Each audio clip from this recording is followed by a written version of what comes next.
OA na yung Oo, pag-oombag. oo argument tas sampals. Oh my God. Dumadaan tayong ganun na tangina, nung panahon na yun, mahal na mahal mo. Actually, nung panahon na yun, hindi ko alam kung bakit ako pumatol sa may asawa. Nung panahon May na yun. asawa si bakla. May asawa. Pandemic kasi. So alam mo. Alam ko. May anak nga. So, Ba't ka na in love? ito nga yung kasagsagan ng pandemic, yung Bored wala kang ka? makausap. Ang Oo. ina. Tapos papagawa pa lang ng kipay ko. Masigip. Akala ko babae ako na, Oo. ano ba yan? Luto ako Sige. sa gamot, tapos may nakachat. Oo. Akala ko seryoso. Na-fall ka sa chat. Na-fall. Okay, anyways, natuto ka na. At nabawi mo naman. May ulam kayo lagi. Huwag papatol sa may asawa. True. Isang ano yan. Kasi lalo pat may anak, hindi ka pala talaga ipagpapalit niyan pag may anak. Pipiliin talaga yung anak eh. At saka ang gulo. Oo. Sakit sa ulo ning. Sila pa rin na hanggang ngayon asawa niya? Di na. Hindi na. So magulo din siya na tao.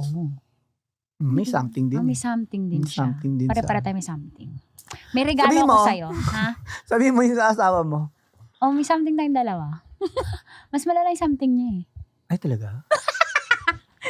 May Share regalo mo ko nga. sa'yo. Ha? Start sige. Well, okay lang naman. Go. Naghiwalay kami. Bata pa kasi ako kay Nasal. Oo, kasi may 18 ka na eh. Oo, may 18 na ako. Bata pa ako nag-asawa. So, kung sino yung available, Mm. tambay-tambay kayo. Ganun, in love. Tapos walang trabaho. Tapos nananakit. So, yun yung dahilan kaya nakipag-iwalay ako. Pero single yan. Single naman siya. Pare, magkaedad kami. Ah. Nung panahon naman natin, wala What namang... went wrong? Yun nga, ng kikemeru, ng kikemeru. Ayun ang Ng oombag. chuchuru. Hindi ba gusto niyo yan? Masakama. OA na yung pag-oombag. Oo, Kasi, argument tas sampals. Oh my God. Oo. Shout out Dennis Padilla. Hindi, di ba kay Marjorie, nang-oombag Oo din nga, siya. tsaka umamin siya sa tatay ko. Yeah. Nananakit talaga? siya, oo. Tapos nung nakumpirma ng tatay ko na nananakit siya, lalo na kaming hindi pinagsama. Paano pa magtitiwala? Ilan ulit? nang nabuo? Isa lang naman. Isa lang anak ko. Buti, no? Tapos naging single Kasal mom kayo? na ako. Ayun lang, ma.